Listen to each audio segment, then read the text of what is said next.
All right, well, it's a little after 7. I'll get going. Welcome. My name's Dirk Rotenhuis. I'm with RSG. I'm a civil engineer. The town has hired our firm to come in and do some evaluation and looking at alternatives for a sidewalk connection from really the village center to Landmark College. And so this evening is a presentation of those alternatives, but it's also a chance to have public input. So tonight we're going to go through what the project is, do a little bit of an overview of that, step into what the presentation of the alternatives, and then look at what the next steps are for the project, and then get some input from you, the public, on the project. And there are a couple pieces of paper that are at this end of the desk. If you want to write down your comments, you're more than welcome to do that. But we will have a section where we'll go through, and you can verbally come up or stand up. It's a small crowd, so I don't think it's really that big of a deal. We can make it fairly informal. Just try and keep it brief as possible and to the point. But please make sure that you get all of your information out that you want or your concerns, because this is the point where the Sidewalk Steering Committee really wants to hear those. What we have to show tonight is just a culmination of some meetings that have taken place that really have guided where these alternatives would go. But again, they're alternatives, and this is really a planning session. It's not a design session. It's not a construction session. So we really just want to show you what the work has been done to date as far as this project. So, Dirk, I'm just going to interrupt. I'm Josh Laughlin on the Select Board and also a representative of the Sidewalk Committee, as well as Brad King, who has also been on the Sidewalk Committee, and Pip Bannister. Alice Mays is sort of our newest addition to the Sidewalk Committee. We're also working with folks from the Wyndham Regional Commission and through various state entities in order to do this. And we are here to answer any other questions that we might be able to too. So. Yeah, sorry for that. That's quite all right. Also, the town manager, since he starts here, so. Thanks, Josh. Scott Henry, but he's not on the Sidewalk Committee. I guess with that, I'd like to get a sense of anybody who's an abutter to this project. Could they raise their hand? I just would like to get an idea. Great, thank you. And anyone else that, when you come up and have a public discussion, just state your name so everybody kind of has that for the record. And there is a sign-in sheet that's being passed around just so we can take adequate minutes for the meeting. So I'll just move on into why we're doing this project. The purpose of the project is really to create a pedestrian connection, a safe pedestrian connection between Village Center and Landmark College. There's been a large need for students from the college to get down to the Village Center that really want to go to the store, do other things. So one thing that we wanted to do is make sure that there was a safe way to get there. Right now there is a way to get there, but it's not necessarily safe, and it's not dedicated for pedestrians to use.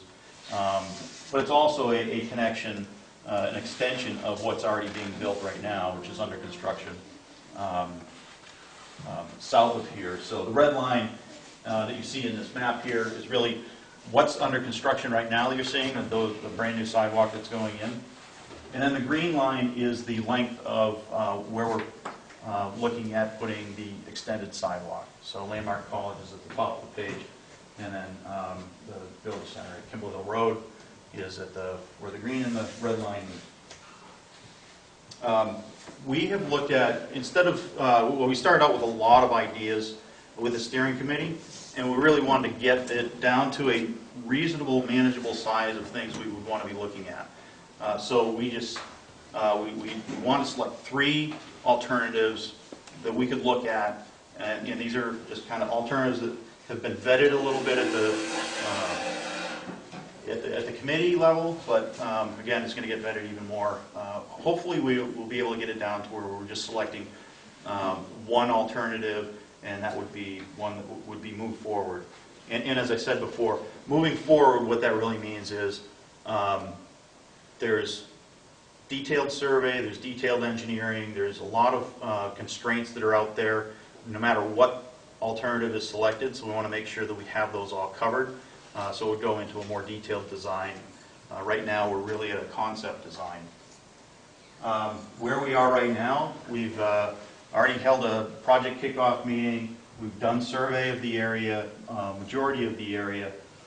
We've identified some of the alternatives, as I said, through the vetting process and kind of whittling it down to 3. And then we've looked at those 3 and done some evaluations. And some of those are subjective evaluations, but there's also some engineering evaluations, as well as cost evaluations and some other things. We'll step into that a little bit later in the presentation.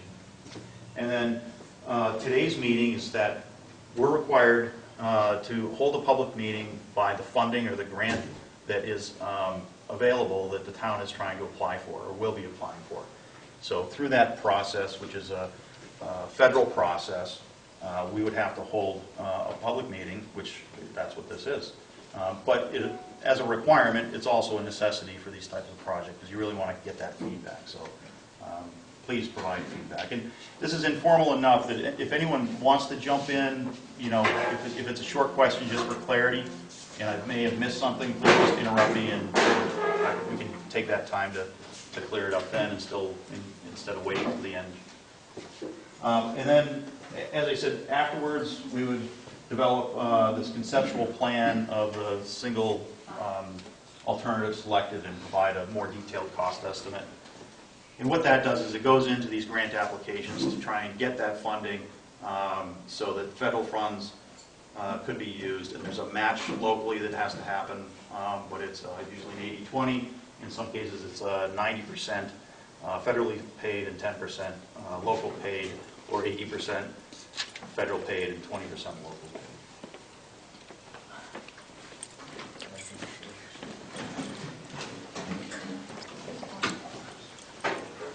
So I'm just going to step through a couple of the alternatives. This one's not real clear, but it will be shortly as we go through them. I don't have a pointer, so I'll just use this. The 3 alternatives we looked at is Main and River Road. So Main going up from Village Center here, it would come across the bridge on the west side, cross over before Baskerville, and then continue on the east side of the road completely all the way up the roadway, up to River Road, and then down to the college. That's alternative 1. Alternative 2 is very similar to alternative 1. It continues up Main Street, only there's a cutoff, what we're calling a cutoff here. This is this purple line through here, and that's through private property that would require an easement for, and that landowner is in agreement to move forward to present or to provide an easement for that if that was an option that was selected.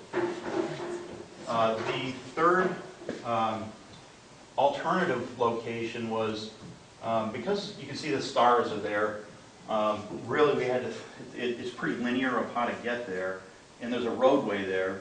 But so what other alternatives would we think about? So we thought, let's try an overland path. You know, those are very popular as a multi-use path, recreational purposes, and this would also provide some connectivity through a nature area. So we wanted to include that as an alternative, at least to review. So right after the Baskerville's parking lot here, same alternative or all 3 alternatives are the same to this point, and then going overland through the woods. So we call that the off-road path. That's the third option. And I'll go into each one of these in a little bit more detail. The areas that are the main options were all common. This area here is a little bit is blown up, but as I mentioned, we're going to come across the bridge. There is some parking in here. One of the issues that occurs along the Main Street there is there's a lot of wide open areas, a lot of wide open parking lots, that it's kind of free flowing and can be a little bit dangerous when multiple cars are coming in and out of parking lots. So one of the things we try and do as traffic engineers is try and reduce those and control the access points to those parking lots, so it gives some safer circulation not only inside the parking area, but also exiting the parking. So in looking at those type of things, this area here is wide open. So we looked at providing a sidewalk with curbing, and then a standard driveway that would enter into the property here. What you'll notice is that there's on-street parking that's being shown here. So that's one of the benefits, or some people would not say it's benefit, but one of the things it would do is add some parking into the area here in the village center.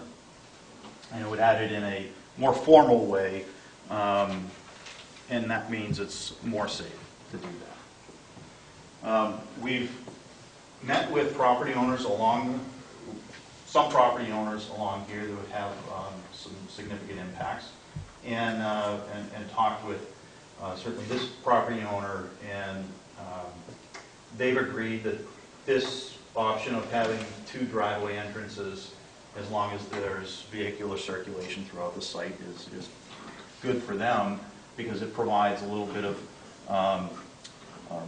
buffering as well as safety of their patrons pulling in and out of the lot. It also provides a little bit more formalness to the roadside features, so the parking and then the sidewalk. And what this allows is that pedestrians are not right adjacent to the moving vehicles. They're basically protected behind the cars that are parked there. So I touched on most of those things, on-street parking. So this is all common to those. A couple areas we did talk about was where these crosswalks would go, and we would propose that this crosswalk be eliminated. It's not necessarily utilized right now. In fact, the opening slide picture has people walking, diagonal across the street here. So if people were going to get from Bassfield to Mount Falls, they can just walk down the sidewalk and cross the sidewalk there. It provides some safety. What this also does is it allows a little bit of traffic calming, because you'll have cars that are in line on the side of the road, and this kind of pinches down once you pass that bridge, because that bridge kind of pinches all the traffic down a little bit. You can add these, I don't want to call them bump outs, but they're also kind of a restriction where people just have that feeling of just going a little bit slower. So, the tendency now is just to kind of get racing going up the hill. So I think that would provide a little bit of traffic calming through that section. So once we leave the north of Baskerville parking area, going on up Main Street, when we were looking at some alternatives early on, we looked at really both sides of the street. On this side of the street, there's the cemetery. There's also some pretty steep slopes. And when we looked at where people would be walking along this, we wanted to see a safe way for people to get down. We figured if predominantly people would be from the college, that most of them would be continuing on the path that's there now and not even using the sidewalk if it was on the other side of the street. So we selected just to put it on the east side of the street. And there are some residential houses that are here, and there are some opportunities with having a sidewalk in front, and that would be that would be more defined, and you could have some additional landscaping in those areas, as well as a defined driveway area. There are some issues that we want to make sure that when it goes through into construction or into design, they're being taken a look at. And the ravine that's there, there's a real steep slope that comes down through here. There's a drainage culvert that comes under the roadway. And then this is coming down the road here is pretty, you have some what we call bad sight lines. So the sight distance coming down around that corner is pretty bad, which is another reason why we selected the east side of the road versus the west side of the road. Because if we had it on the west side of the road, we'd have to do a crossover somewhere in here, and it didn't seemed like that would be a very safe way to do that, so we selected to keep it on that side.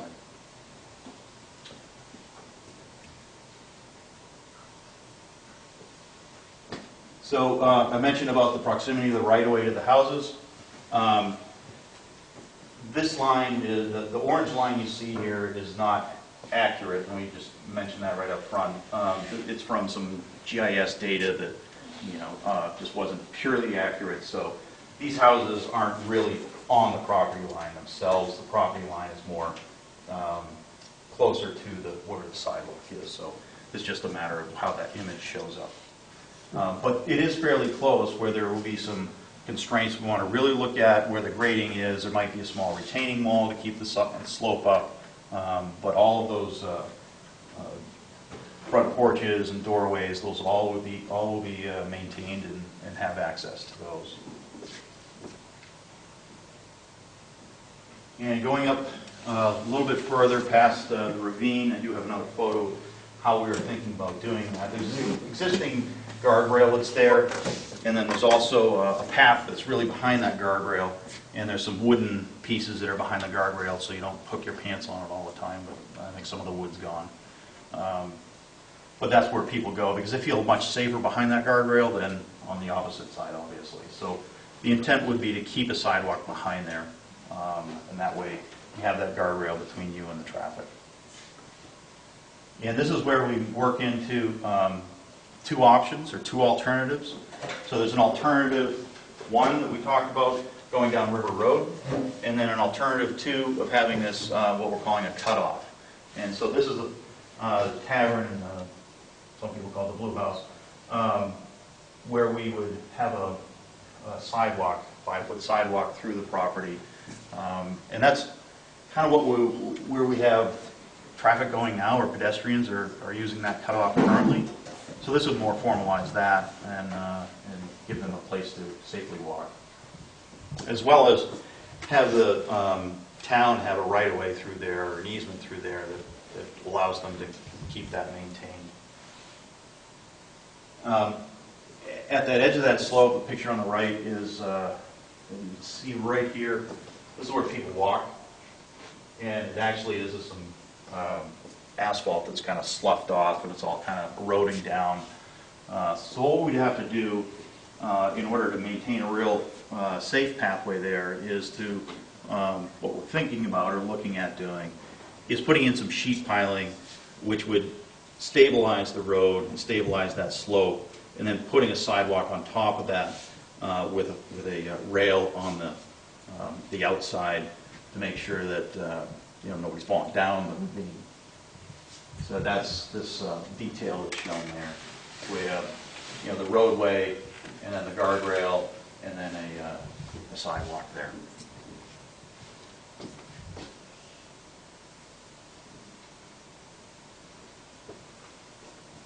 So going to specifically talking about the alternatives. Alternative one is River Road connection.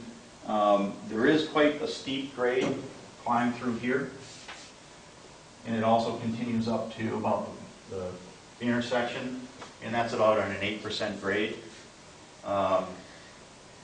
So the desire here is really, this is fairly flat through here, so the alternative two kind of came in discussions of, people are walking up the hill getting tired, they can just cut through. One of the things that's at the intersection is a transit bus stop, so we want to be cognizant of that and whether that's going to continue as a transit stop there. And then, as I just mentioned, the pathway through there. And there are some additional things we'd want to look at through there because it is off-road. So we want to look at some safety lighting, whether it's bollards or overheads or something that's on the building that one of the owners would agree to have. So that's one thing we want to make sure that's going to be happening.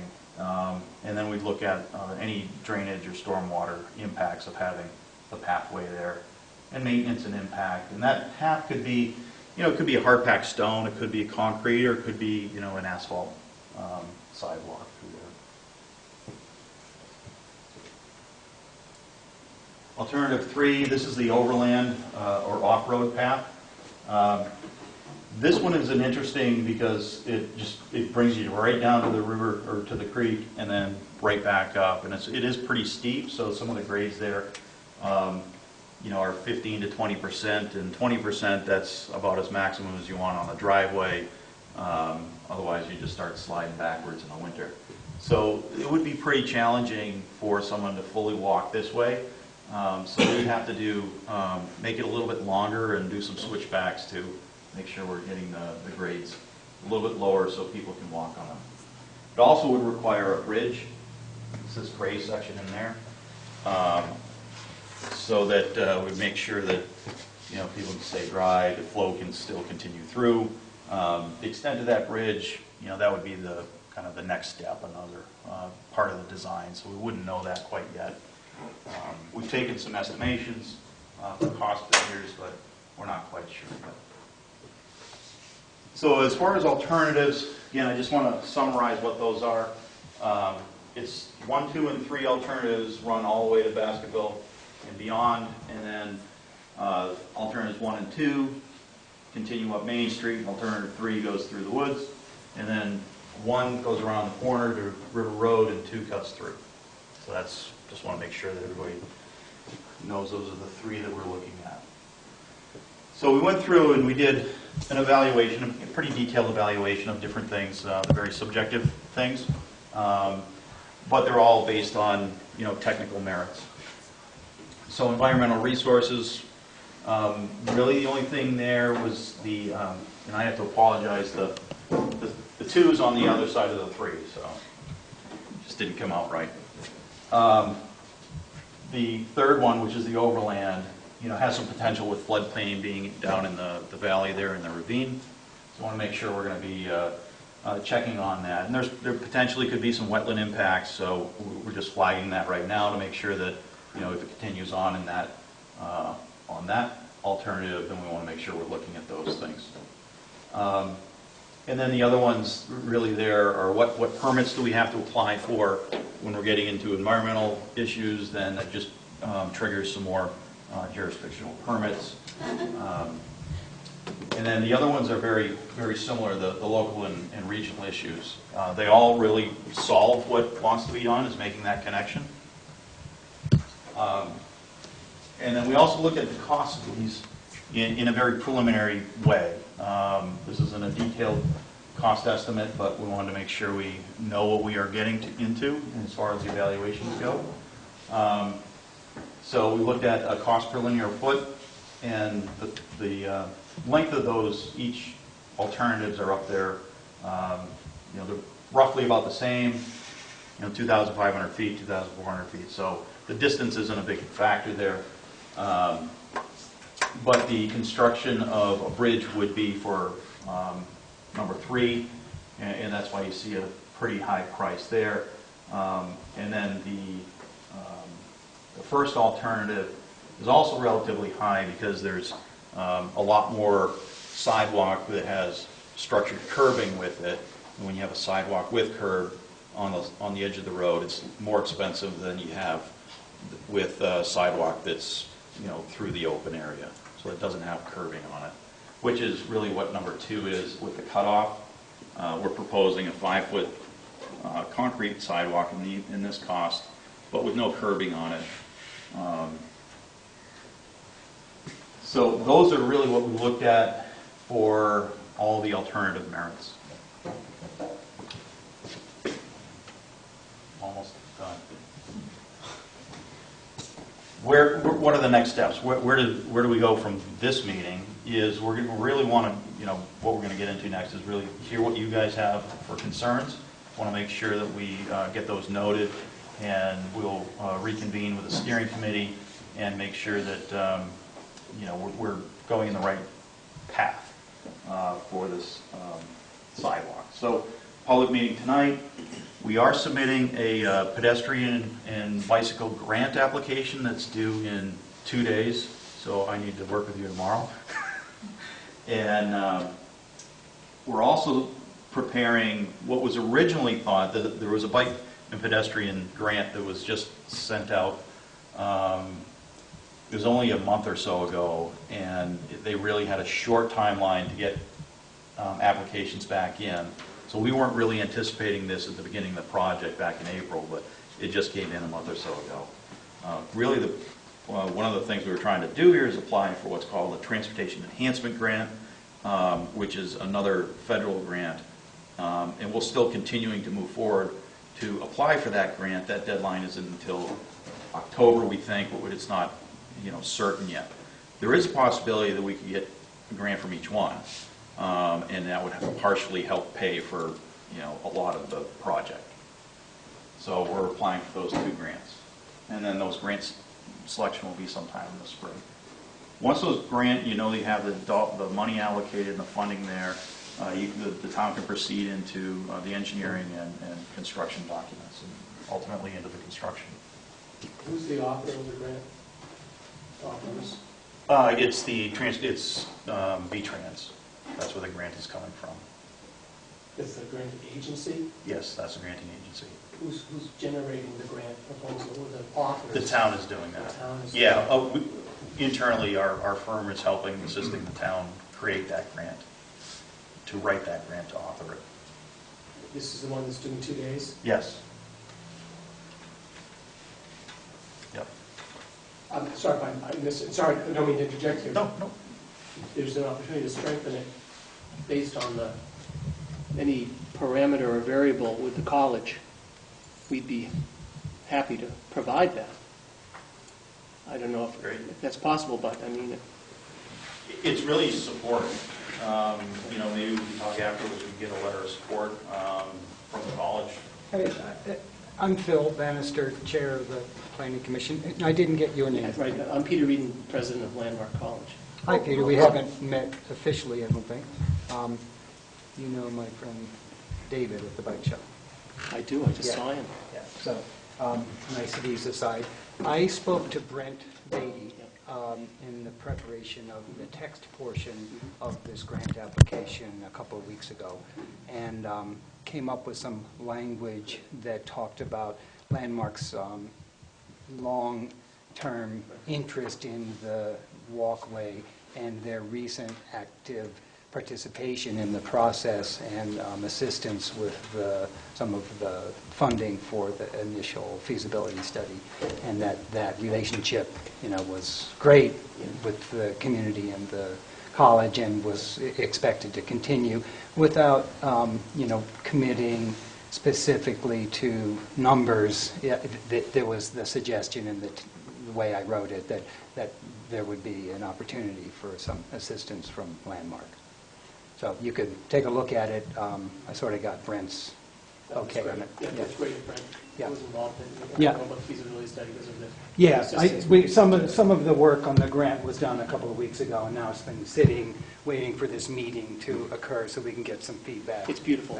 My points mainly is if there's any merit to considering adding any other element about the college and the mission of the college and these students, depending on the grant agency, we should put it in there. Yeah. But it's probably in great shape. Okay, good. Well, I guess that's a good segue for public input and questions. So I don't know, it's fairly informal, so I guess maybe if you just raise your hand, you can be heard or stand up, that would be great. And as I mentioned, if we can just keep it brief. Everybody's here from the steering committee, so it's not always just going to be me to answer, so I might turn to some other folks to answer the questions.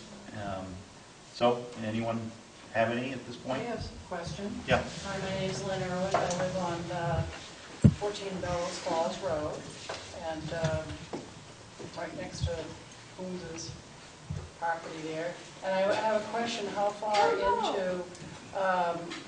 into the lawn is this sidewalk going to go? Well, we know where the right-of-way is from the survey, and we're not anticipating any permanent encroachment of the sidewalk into the properties. What potentially would happen, depending on the area, is a temporary impact to construct the sidewalk. That might impact within the property itself, but then, to physically construct it. But we're not proposing to have the sidewalk go within any property at this point. How many feet will the sidewalk need to be for, Disability Act and whatever else? The sidewalk has to be a minimum of 5 feet. 5 feet wide. Yeah, 5 feet wide. So that's an easy way to, and that's from the white line in? No, Road? well, I guess in generality, you could look at it that way, but there are other parameters that have to be looked at when we have sidewalks next to roadways. The roadway itself may not be up to a standard yet, which is, what I mean by that is, there are lane width requirements, and some of the lane widths that are out there may not be the 16 feet that are required. So if you took 16 feet from the center line, which, I guess conceivably you could say it's the double yellow line, come back 16 feet, and then 5 feet from there, that's about the proximity of where the back of the sidewalk would be. And would that be, I'm sorry, Could you put up the slide? thanks. Yeah, I mean, does that include the curbing as well? 5 feet? Didn't you have another one of Yep. the houses? Yep, so the center line would be here. We need 16 feet of travel length between the center line of the roadway and then 5 feet beyond that. So there is a 6-inch curve there, which you can say it's 5 feet 6 inches. 6 inches on both sides of the sidewalk? Nope. So is it actually 6? It'll just be 6 inches on one side. On one That'll side. be where the So curve 5 is. feet, 6 inches. Yeah. Exactly. So 21 feet from the center line? Exactly, 21 and a half feet. Okay. But those center lines are not necessarily, when they come through and actually engineer this, as Dirk was pointing out, the widths of the lanes that are there aren't necessarily accurate. That also goes for the center line. That can vary by as much as a foot or two, just where that center line was painted at any given time. So until it's actually engineered, where their center line is established and where the outside of the right-of-way is, 21 feet 6 inches from the center line existing would be a good guesstimate, but you have to realize there is some variability. But based on this, I mean, obviously, there must have been some preliminary surveying done to know that, I'm Lynn's neighbor, north of her, on 16 Bellows Falls Road, that our property lines, the sidewalk at 5 feet and a half will not impact any of the construction of the homes? Has that already been determined? The Or this is impacts, an estimate? the full impacts haven't been determined yet. So we don't really know. Yeah, well, what we do know is that the sidewalk will not be on the property. I mean, that's not the intent, is to have people's front yards taken away for sidewalk. The right-of-way through here is very wide. It's wide enough to accommodate, a sidewalk on this roadway. So the road center line may shift over a little bit to compensate that. So that's one of the things we would look at in a more detailed sense. But what would be left as far as impacts, to construct a sidewalk, they're going to have to, they can't just cut right at the property line towards the roadway. There's always going to be some grass impacts or some dirt impacts, and then there's some opportunities to have some landscape put back in there. There's some opportunities there that would happen to make sure that the project looks good, and properties aren't diminished at all. So that's one thing that I'm trying to do with the project. Well, I'm Kathy Robinson, and I'm the next house up. Skipping, but 22 Bellows Falls Road. Here? 22 Bellows Falls Road. Last one before The tavern. Okay. And I've got several concerns, simply because of having a telephone pole in front of the house. Is that pole going to be moved back further into our property to accommodate the sidewalk? Because I find it hard to imagine how a sidewalk could go in with the pole there. Then the front of the house, when you say it's not going to be on our property, perhaps these old houses, I mean, mine's 1799, perhaps this house has frontage that I've been imagining is part of the property, but in all rights, may be this public land. I forget the terminology. But, so it won't take our property, but it'll still really impact the way the house is in adjacency to the sidewalk and the road. In other words, we're going to have people really passing very closely to the windows that face that road. And then there's the backyard gardens that, and this is selfish, it's our home, but my husband and I love gardening and we love trees, and we have a very private oasis, even though we're right on Bellows Falls Road, that I think will be greatly, I have to say, diminished by taking down the buffer trees and maybe making a big cement barrier that holds up the sidewalk. And these are my concerns out of ignorance of what's really happening, or maybe this is really happening. So. Well, let me try and touch on those 3 points. Okay. The utility pole, when we go through and have sidewalks go through, those are typically moved by the utility company and not onto people's properties. They would have to, if they did, they would have to approach you and compensate anyone who does that, that would allow that. These are typically stayed within the right-of-way, and the sidewalks are typically moved one side or the other, or the poles move one side or the other, so it doesn't land right in the middle of the sidewalks. So I don't think that the utility company would come and put it further into somebody's property. I just haven't seen that. It's always done within the right-of-way. I think we should clarify one thing, though. Your comment that you may be what's perceived as your land. What's the right-of-way up there? It's 66 feet. So what that means, just for a reference point, is that that center line as it exists now, again within that variation that I mentioned, 33 feet either side of that is actually state-owned, which is what the right-of-way is. Interesting. I'm guessing that you're right, that your property, there's probably a fairly significant portion of that 33 feet that falls within, very close to most of the homes along there, if not almost onto some of those homes. But the 21 feet that we were talking about is much less than that. The right-of-way basically allows the state to do whatever they want there. And that's just the way it is, unfortunately.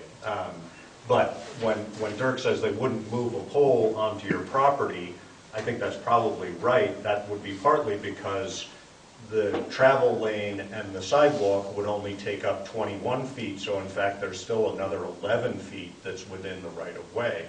So the chances of them needing to go 12 feet in is almost non-existent. But I think, again, for your purposes, you should measure that and not, be very cautious. Don't stand in the door. But it's a very wide right-of-way up through there, and that means the state owns it. So. Well, it's hard for me to imagine that the value of our property will not be considerably diminished by this, and it's wonderful. I think having a sidewalk is wonderful, but,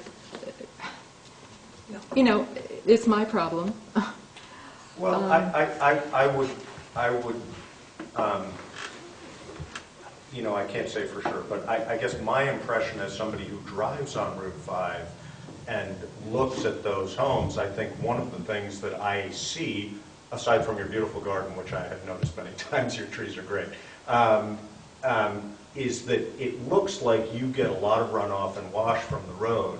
And I think one big benefit of this is that it would really clean up that transition from the highway to the property. And It's not a problem, the runoff is. Okay, that's what I observe, is that it looks like sort of a wash area down there, and maybe it's not. No. But I think that it would, what the benefit would be is that it would clearly define the difference between the two. And from my perspective, that seems like it would be an enhancement. But Well, I how don't could a know. cement wall, well, I'm getting into, Aesthetics, very yeah. personal things. Yeah. Yeah, but we're concerned about them. There's a steep bank there, and we have pine trees that are reaching up to the telephone wires that are They'll be a gone. barrier, and that's of great value to us. One question, would we be in any way compensated for the destruction of our property? As far as I'm concerned, very personal bias, but we've invested a lot in making our property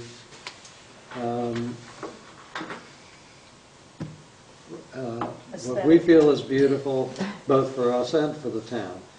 And there's a steep bank, which also, where the Landmark College students walk right now, it's a very narrow path. There is a path that they're able to use that is the side of the road barrier.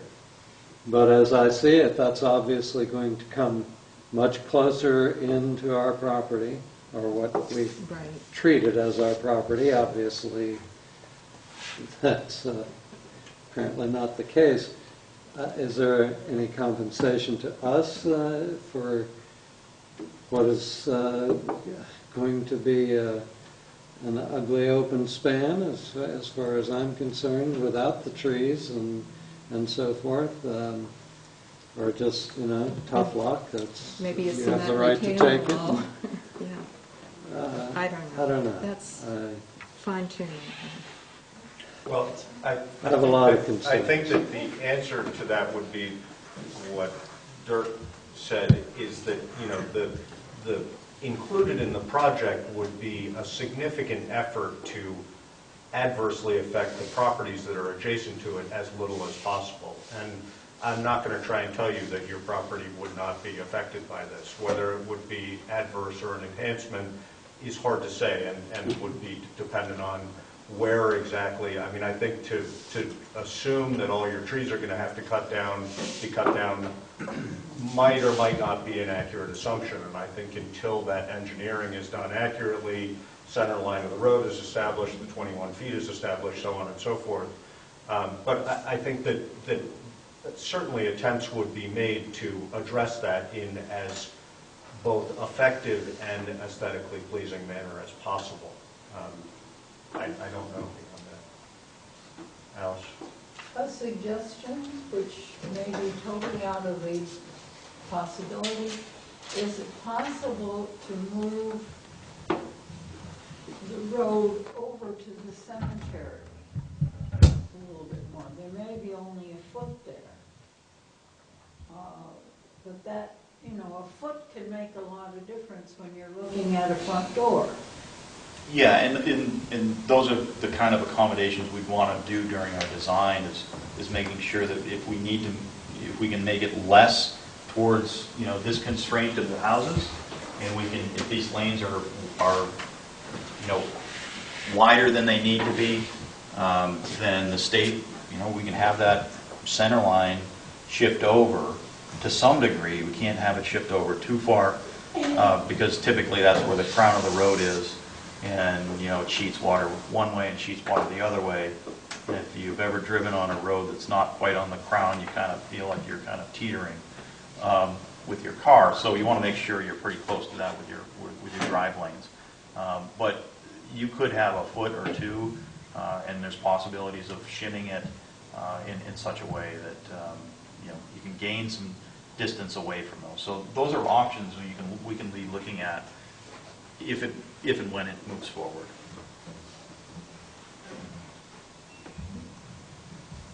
I'm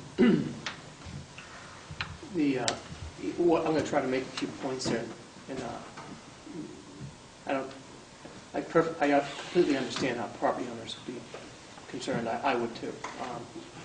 First, I want to make a comment about safety. I think that everybody realizes safety is the main impetus for this project, I would imagine.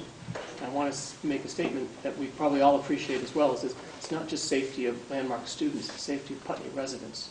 So this sidewalk is not simply a conduit for students, it's a component of the town to connect the college with the town. And I hope that my next comment is in reference to what I'll call the more romantic scenario 3, through the woods. which we haven't talked about yet. It looks cost prohibitive. I initially looked at it, Kyle showed me the other day, I said, nobody can afford that. But I think we should have a 20, 40-year view here of what we want to create in terms of a connection with the Putney residents in the college campus, in terms of what we offer and what we're going to offer in the future. We offer now an ice skating rink in the winter, a cafe, a library, and we're going to start a master planning fundraising and effort to build some new athletics facilities which young people in Putney can use. So I'm not trying to win an argument we're not having here. I'm saying that if that third scenario, which I thought was probably not attainable, if you have a 20 or 30-year view, and you think of the college in the town, better connected, literally and figuratively, with the activities that happen on campus, to me it's starting to look more and more attractive to have a sidewalk like that. When I never thought I'd be saying that, but when I step back and think about that, the long view of the relationship between the college and the town and the services we're going to be able to provide, something like that could be really, really attractive. Although I agree the practical approach along the roadway is probably the way that we'll go if it goes forward. Yeah, I mean, there's obviously other factors than just cost. It's usually the driving force because there's only a limited amount of funds that are available, and there's only a limited amount of taxpayer money that they really want to put towards these efforts. But your point that this is a connection for all public is correct. I mean, that's one of the reasons why I wanted to include a slide that shows the existing parking lot that's the parking sidewalk is being built right now. I mean, that's a great way to connect the community. Right. In fact, Federal Highway was down a couple weeks ago because this is a role project for them, role model project for them, for the state and the Federal Highway. This is their dollars that they administer, at work. So they take pride in that. And when we showed them this next phase, they're well aware of that, and it's great. They just love that. So it gives you a lot more leverage in funding future grants. So void of landmark being there, the need for the sidewalk, in my opinion, would be null and void. Because people really don't walk up Route 5 except to access Sand Hill Road to do the loop. They generally walk to the cemetery to do that. My question is, how viable is landmark for the 20 to 40-year plan? I mean, I think it's great that we have a college in town. I love it. Very, very realistically, how is the college doing? What do you see for enrollment in the future? How long-term do you see the investment of landmark in the community? Because this is a long-term process, and it's an impact on all of our properties. We've all lived there for at least 20 to 25 years. Totally appreciate that. I'll try to address your good points there. Landmark students, I think last year brought in about $100,000 worth of business to Putney shop owners just with their swipe cards alone, in terms of impact. Mm-hmm. The college is 26 years old, so it's a baby. It's a startup in terms of higher ed. But we are very, very strong. It's a difficult economy, of course, for all higher ed, especially expensive private college institutions of higher education right now. But we're doing well, and we're evolving with a 4-year degree. I'm not sure if you're aware of that. We now have a status. We also have an online graduate certificate program starting in 2 weeks to help educate the educators. We're making all the moves to be sustainable and stronger for 100 more years. The number of students with any sort of learning difference is growing like crazy, as you know. In schools like Landmark are not going to be rare in the future, but this is an opportunity, especially with Greenwood School. I'm not going to say put Putney on the map, but really, really important institutions. I think we're in great shape. We do have the struggles, of course, with enrollment, because this is a really tough economy for private colleges. But we're in a very good position right now, I think, financially, to weather any storm. And we have a new strategic plan. So we're going to be there for a long time. And indeed, without the college, we probably wouldn't be having this conversation. Yeah, But, right, but I do know that you appreciate the quid pro quo. It's not just about students getting downtown. It's about having access to the college as part of the community. Right. I love the idea, and this is too romantic, of concerts on Sunday nights, July 4th fireworks at the college. And I like the idea of people walking to the college in town. All right, I'm getting a little carried away with the romantic visions here, but that's what you should have at a small town with a college right there. And that college isn't all handwriting. It's in good shape. Or I wouldn't have moved up here a year ago. So that being said, let's move to the next concern that I have, which would be liability on land, homeowners. We just put a standing seam roof on our house. The snow comes absolutely barreling off of that thing, right smack onto where a sidewalk is going to be, if that's where it goes. Who maintains it? How does that get dealt with? Whose liability is that if there is an injury because of something of that nature? That's a big concern for me. It would be the liability of the town, just like any other sidewalk that's within right of way. It would clear the snow. So they will be always clearing the snow off that It's sidewalk. actually a requirement of the funding, as a part mechanism of the funding. If the federal funds, if you get federal funds, then you have to maintain those sidewalks, both in winter and summer. And that's budgeted in. That will have to be budgeted in by the town. Yep. And that's an improvement. But I'd like to make a point that, if there are those conditions where we have, snow coming off of a roof, sheeting onto the sidewalk, that's something we want to address in the design. I mean, that's just not good practice to do that, period. So we want to make sure that sidewalk is outside that zone, in all of those. But we don't know exactly where that is yet. That's right. That's going to... It's from where you're going. There are no choices. I mean, if you're going to go up right up to River Road on Main Street, you're going to go right past all of our, it's what's going to happen. There is no option, unless you go on the other side by the cemetery. Could you put the beginning of the wandering path? Okay. Now, do we have any idea from that point at Basketville, if you came directly east, where would that hit Landmark College? Directly east of which I'm not following. Well, Landmark has two entrances, right?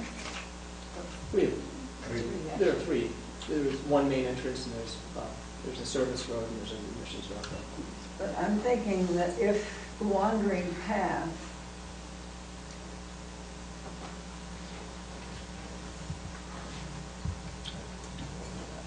were, You're thinking if it came out over here, probably. or farther, Or up higher, no, not higher, lower. lower. Towards where the trailer park is. Well, I don't know where the trailer Trailer park park is down there. I think the concern of the sidewalk committee in thinking about alternatives, the other alternative that came up was the question of Hilo Biddy Road, which It's all the way down I there. think it's right here. It's a little bit hard to see, but it's right in there somewhere. Coming down Water Street, which is right here, follows down, and then connecting to Hilo Biddy Road. There's two problems with that. One is that it drops way down, so your elevation change is dramatic. The other problem is, and this was also with feedback from Landmark, that if you're asking people to go that much further away to then come in, they're just going to walk this way anyway. So that seems like it's not a realistic option. And I know that's not what you're suggesting that we would do. The other thing that concerns us with the off-road path, and I think Dr. Eden's point about it being a romantic and long-term thing, I think is well taken.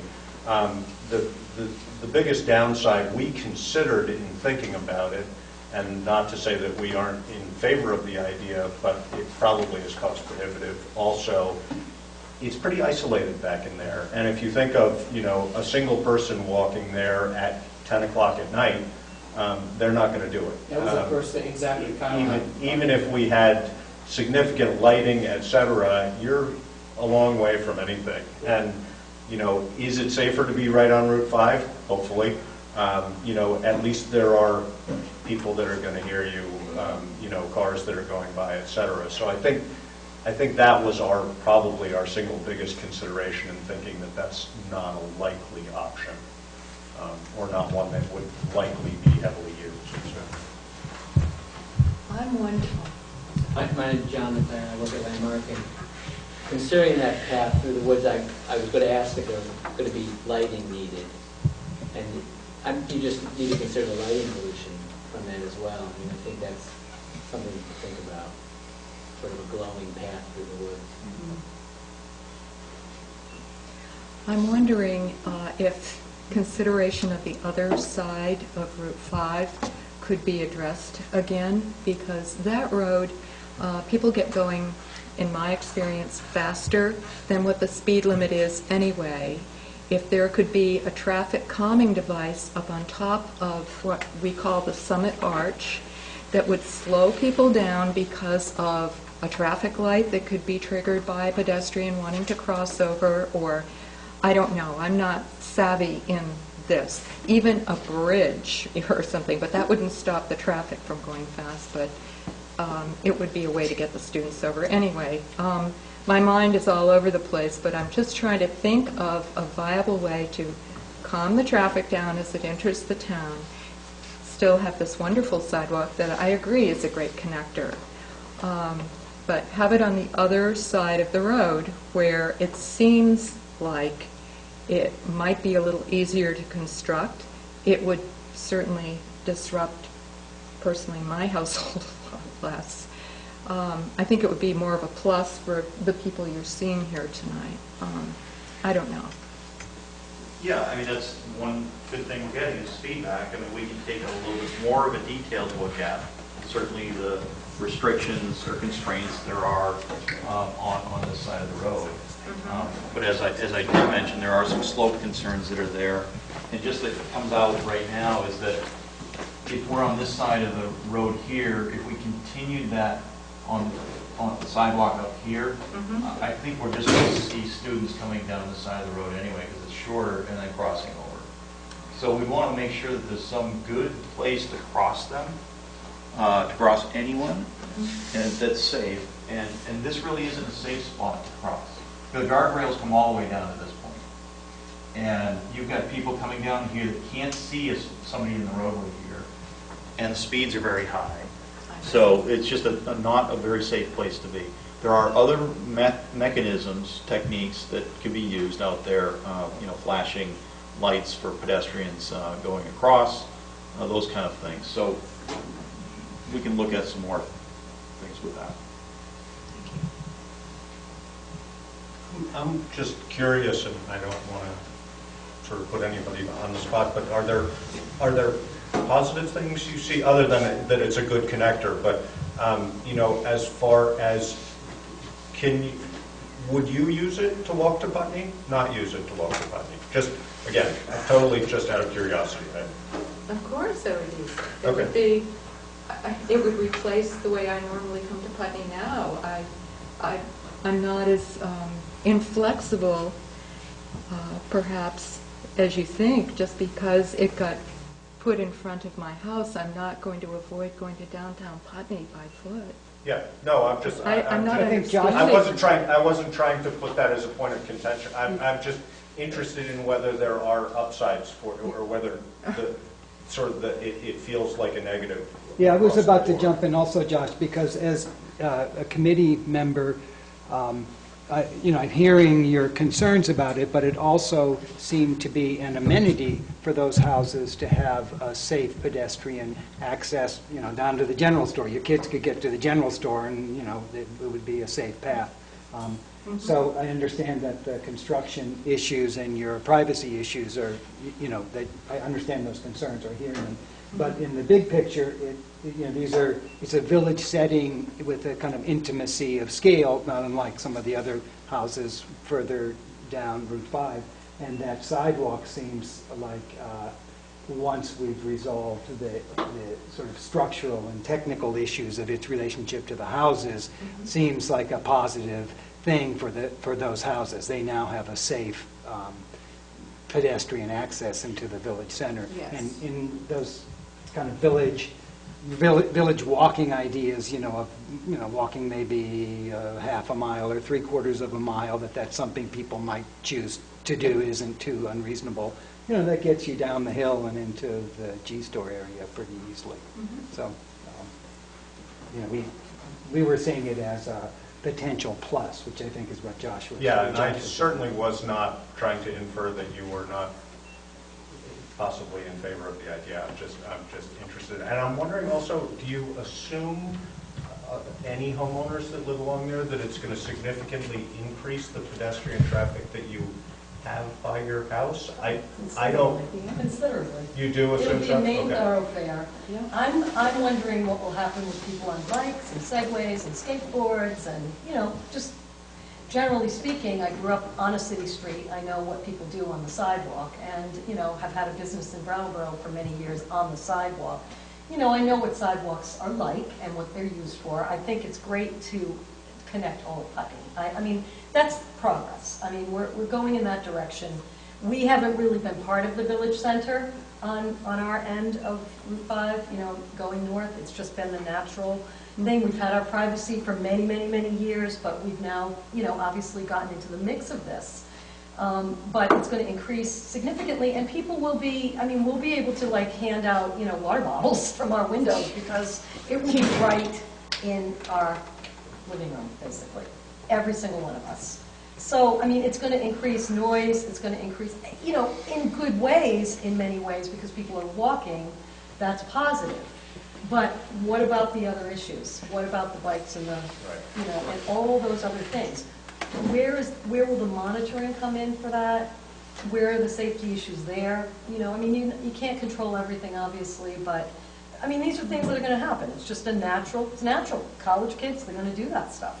High school kids, kids, I don't see it in any way benefiting us to get into town. We've never had trouble getting into town for the last 30 years, so it really doesn't impact our properties, I believe, in a significant positive way.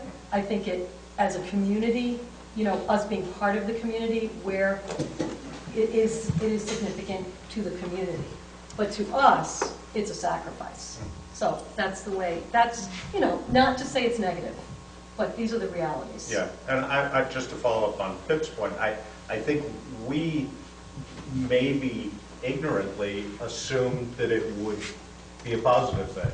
And since we don't live there, I think that's what we were thinking. But we may well have been mistaken in that. And that may have somewhat driven our thinking in saying, let's stay on that side of the road as opposed to looking further at other options. So that's why it's good we're getting the feedback, and we will look further at other options.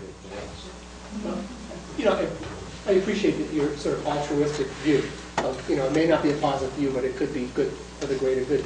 And, I too would be frustrated if there were a sidewalk right in front of my house. I would be. I'm very particular.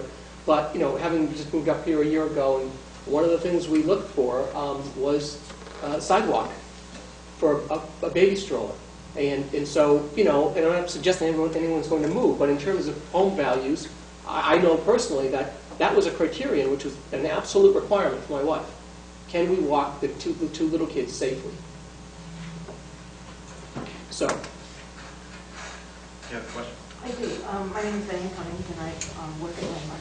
But I have a question about what part of the village is state highway and what part is town of Putney. In other words, is there a break, or is all of Route 5 when you get off? It's all state. It's all state, all the way through. Yep. But why does the middle of the road and numbers switch in different areas? I would say historical oddities probably as much as anything else. Yeah, it's all state right of way through there. So when the project is put to, say it's, goes through, who builds it, the state or the town builds it? The town will build it, similar to it's being built down I there. see. And the town when I say build it, the town will go out and hire a contractor, that's bonded and has all the insurance to build it on behalf of the town. But as we've discovered in the process of doing this sidewalk, the state determines virtually everything we can and cannot do related to that. So even though it's the town doing the project, the state dictates absolutely everything about it, which is their prerogative because it's a state road. But it's certainly a big frustrating stumbling block as far as our flexibility is concerned. And they did come, John Alexander from the state, he did come a few weeks ago to walk. We walked up to about Basket Hill, just because he knows the area so well, and just seeing if he thought there were any issues that he thought we might run into. And they were in support of it and didn't find anything that he thought the state would have a problem with. So they have been involved in, a little bit of a discussion and looking at the site level plans. Yeah, and they will be reviewing all of the plans. And they're involved with, the grant application, and then certainly this will culminate into a report that they will also have on file. Any other questions, comments? Well, I appreciate you guys coming out. That's good input. I don't know if there's any closing remarks that anyone wants to make, but thank you. Thank you for coming. Yeah, thank you.